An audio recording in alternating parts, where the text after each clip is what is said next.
Salut tout le monde, je vous retrouve encore aujourd'hui pour une nouvelle recette. Alors là ça va être totalement expérimental, je pars en freestyle total. Donc je sais pas encore comment ça va se terminer, je sais que là je commence en fait.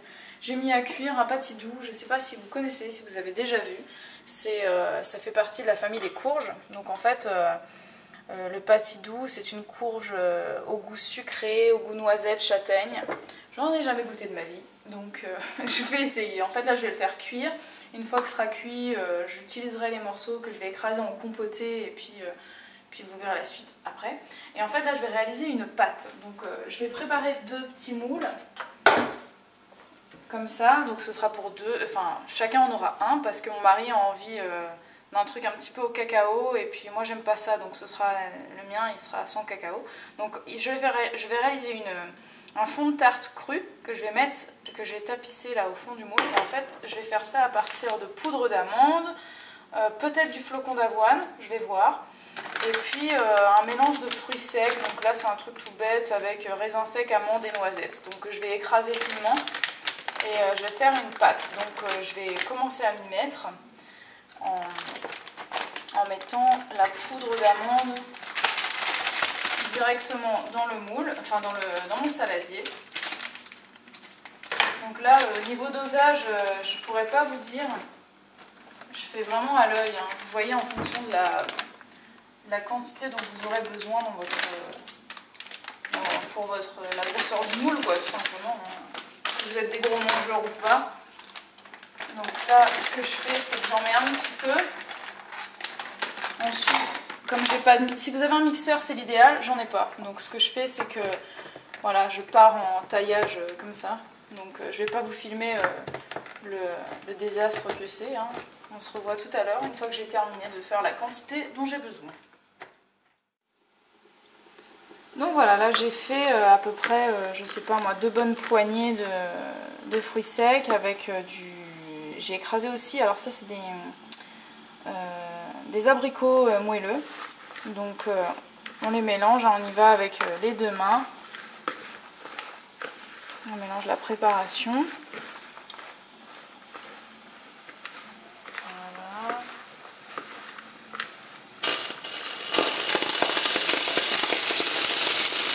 On enlève le couvercle. Tout va bien, c'est juste le patidou qui est en train de déborder. Voilà, donc on retire le couvercle et puis on va gentiment baisser le feu. C'est bon, c'est fait. C'est pressé. Voilà, ici aussi on a des catastrophes naturelles. Donc là, la pâte commence à prendre une texture intéressante, elle commence à être collante, donc ça c'est les fruits secs qui font ça. Vous pouvez au besoin soit rajouter des fruits secs si vous en avez sous la main. J'aurais bien aimé rajouter des dattes, mais je dois avouer que j'ai relativement la flemme de recommencer. Donc en fait ce que je vais faire pour que ma pâte soit plus collante, c'est que je vais mettre un peu d'eau dedans. Tu peux mettre de l'eau dedans, s'il te plaît, la bouteille est là. Merci. Pas beaucoup, un tout petit peu. Vas-y, tu peux le faire. Merci, c'est bon, c'est bon.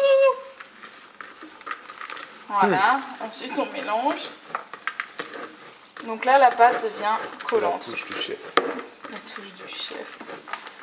Voilà, donc là, ça commence à être beaucoup plus aggloméré et tout ça.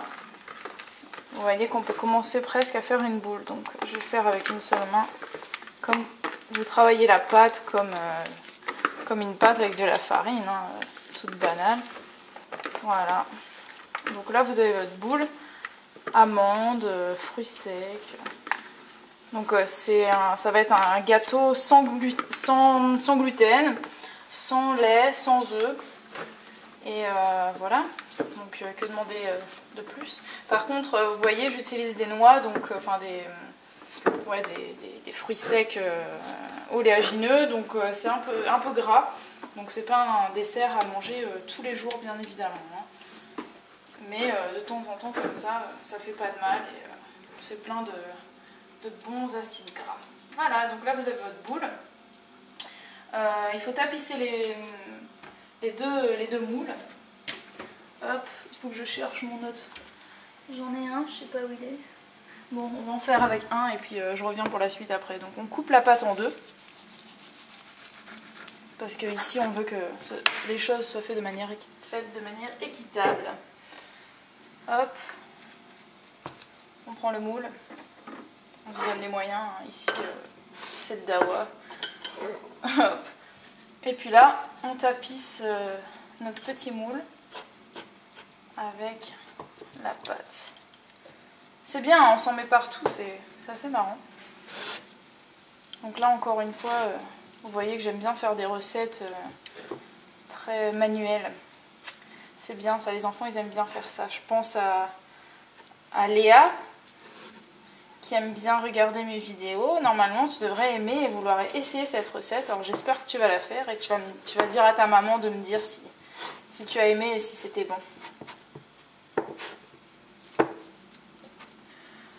Voilà, donc ça commence à être pas mal.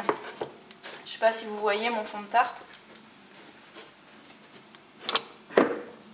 C'est pas le moule idéal parce que je pourrais pas démouler. Si vous avez un moule à tarte en silicone par exemple, c'est mieux parce que avec la fraîcheur au frigo, ça va se solidifier et vous pourrez le démouler s'il est en silicone.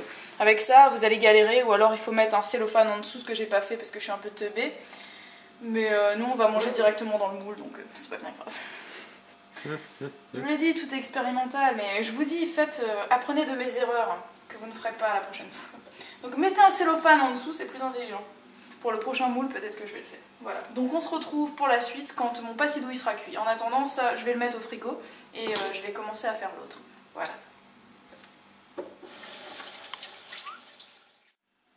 Donc maintenant, en fait, ce que je vais faire, c'est que pour les besoins nutritionnels et psychologiques de mon mari, je vais essayer de faire une garniture à base de cacao. Donc, encore une fois, c'est expérimental, hein. Je ne sais pas ce que ça va donner, hein, franchement. Mais on essaye, hein. On ne tente rien à rien. Donc, je vais prendre du cacao en poudre, pur cacao. Je vais en prendre, on va dire, une grosse cuillerée à soupe, en essayant de trop en mettre partout. Une grosse cuillère à soupe. Voilà. Ensuite, je vais prendre une grosse cuillerée à soupe de miel.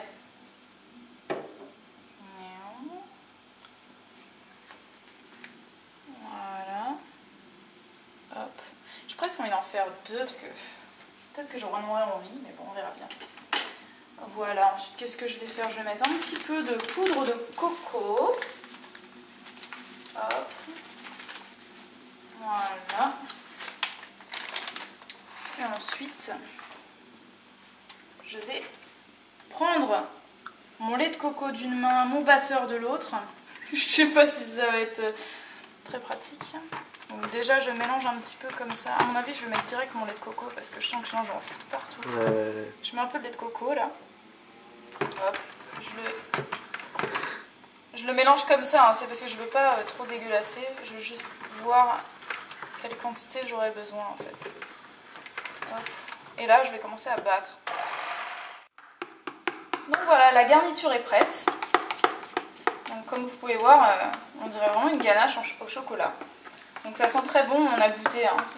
On a déjà goûté, c'est vraiment super bon. Par contre, c'est un fort goût de cacao, donc comme on n'est pas fan du trop chocolat, en fait ce qu'on va faire, c'est qu'on va mélanger ça à la garniture au patidou. On va en faire un patidou chocolat et l'autre patidou nature. Donc on mélangera ça à notre garniture. Donc vous voyez bien que le saladier est immense. Oui, c'est ridicule. C'est juste qu'en fait j'avais pas envie de salir un nouveau bol. Vu que celui-là il était déjà sale, je me suis dit autant le faire là-dedans. Donc on va récupérer ça pour tout à l'heure. On va le mettre dans un coin et ensuite on le mélangera à la préparation avec le patidou. Donc je vous dis à tout à l'heure. Mon patidou n'est toujours pas cuit. J'ai oublié de vous montrer l'étape. J'ai sorti le patidou du feu parce qu'en fait je l'ai piqué, j'ai vu qu'il était, enfin le couteau est rentré tout seul, donc je me suis dit il commence à être bien cuit à l'intérieur. Donc en fait je l'ai sorti du feu, je l'ai coupé en deux, comme ça en fait je vais le laisser se refroidir et une fois qu'il sera plus froid je vais pouvoir l'éplucher, je vais le couper en morceaux et ensuite je vous montrerai. Mais en fait là je voulais juste vous montrer qu'en fait à l'intérieur vous voyez c'est exactement comme une citrouille quoi, hein. C'est une courge donc les pépins à l'intérieur et il faut les pépiner et puis voilà. Voilà, et vous prenez votre compost et vous jetez tout. Je vais pas vous montrer comment on fait, hein. Vous avez bien compris. Voilà. Ok, donc là je suis en train de terminer d'éplucher le patidou. Donc vous voyez, ça s'épluche pas trop difficilement, hein. Essayez juste de ne pas vous brûler. Plus c'est cuit, plus c'est facile de l'éplucher. Voilà. Franchement, c'est pas bien compliqué. Et puis vous remettez donc dans la même casserole. Vous avez enlevé l'eau, bien sûr. Et ensuite, ce qu'on va faire, c'est qu'on va terminer la cuisson. Parce que là, il manque un tout petit peu de cuisson. Donc on débarrasse son plan de travail qui est tout crade. Je sais pas le vôtre comment il est, mais le mien, j'arrive pas à le rendre propre. Il est toujours sale, sale, sale. On dirait que je fais la cuisine pour 50. Donc on rajoute un petit peu d'eau. Hop, on met de l'eau chaude, ça va plus vite. On met un fond d'eau, hein, on peut la peine de mettre beaucoup. Et puis on remet à chauffer. On prend une cuillère en bois. Là, vous l'écrasez comme ça vulgairement. Enfin, vulgairement. Grossièrement, je voulais dire. Hop. Et puis vous le laissez un petit peu mijoter parce que c'est pas encore bien cuit. Voilà. On met sur feu doux, bien sûr, c'est pas la peine de mettre trop fort. Et puis on remet le couvercle. Hop. Et puis on attend. À tout à l'heure. Alors là, vous avez une très belle boîte de dattes. Je sais pas si vous avez déjà goûté ça, c'est des Mazafati. Donc c'est des dattes fraîches. Donc merci encore Sabrina parce que franchement, j'ai oublié de te le dire, mais elles sont topissimes. Donc elles sont vraiment excellentes, quoi, vous voyez. Donc dans la boîte, en fait, en plus c'est super bien rangé. C'est par 1, 2, 3, c'est par 4. 4 et 4, donc vous avez 3 étages, donc elles sont très très très molles, donc c'est à conserver au frigo pour qu'elles restent molles le plus longtemps possible. Donc elles sont vraiment délicieuses. Donc là j'en ai pris 1, 2, 3, 4, 5, 6, 7, 8, j'en ai pris 9. Je vais les mélanger en fait dans mon patidou. Donc là en fait ce que je fais c'est que j'enlève les noyaux, donc vous voyez hein, franchement elles sont vraiment vraiment moelleuses. C'est un goût de caramel, de miel, je sais pas comment décrire, c'est vraiment succulent. Voilà, donc là je les prépare et puis ensuite je vais les écraser et puis je vais les mélanger à ma petite compote de patidou. Donc vous verrez la suite dans un instant. Voilà, donc mon patidou il est bien cuit. Ce que j'ai fait en fait, comme j'ai mis un petit peu trop d'eau, j'ai pas eu envie que ça continue à réduire, du coup j'ai récupéré le jus supplémentaire. En fait j'ai mis dans 2 petites verrines comme ça et je vais faire un autre dessert. En fait ça je vais le faire refroidir et puis je verrai ce que je vais faire plus tard avec, mais je vais me faire un autre dessert avec ça. Et là donc ce que je vais faire c'est qu'avec le plongeur je vais mixer ça et là vous avez une sorte de pâte de dattes. En fait c'est les dattes de tout à l'heure que j'ai dénoyauté et en fait vous voyez ça fait une pâte en fait, c'est super onctueux parce que c'est humide quoi en fait. Et en fait les dattes que vous achetez au supermarché, si vous n'avez pas la chance de pouvoir avoir des dattes fraîches comme ça, si vous voulez avoir la même consistance, en fait ce qu'il faut faire c'est les dénoyauter et vous les mettez à tremper dans un peu d'eau, je sais pas moi la veille par exemple, comme ça elles vont se ramollir, s'attendrir et vous pourrez avoir le même résultat. Donc maintenant je ne sais pas couper le son, donc on va couper, mais on va couper la vidéo. Mais je vais mixer, quoi. Voilà.